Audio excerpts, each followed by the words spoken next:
I think cynics will say only 35. In a way, I mean, this is no great surprise. We already knew that, Brazil, Mexico, and Merkel, apparently, Angela Merkel, had been had their phones tapped. This is basically dating back to a memo, an NSA, a National Security Agency memo, that The Guardian have got hold of amongst the treasure trove of documents that they've got from Edward Snowden. And it dates back to 2006.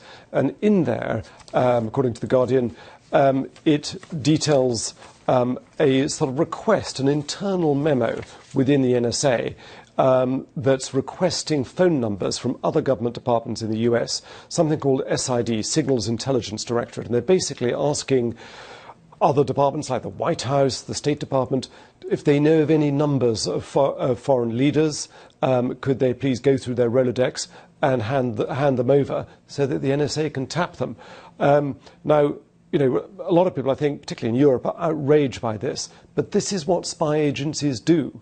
And I would be surprised if other countries weren't trying to do this. Well, just very briefly, before we go to Thomas, I mean, are European spy agencies doing the same on the United States? Not to the same extent. They haven't got the capacity, they haven't got the technical capability to do it at the touch of the button. And the way, I mean, the NSA is just vast.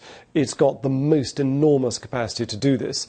But we'd be kidding ourselves if we pretended that other countries weren't spying. I mean, there's plenty of industrial espionage going on. But I think what grates here, particularly for Angela Merkel, who, of course, as it's been pointed out many times, grew up in East Germany with the Stasi spying on everybody's movements, what grates is the very individual, personal nature. She's appalled that she thought the Americans were their allies. Why spy on her?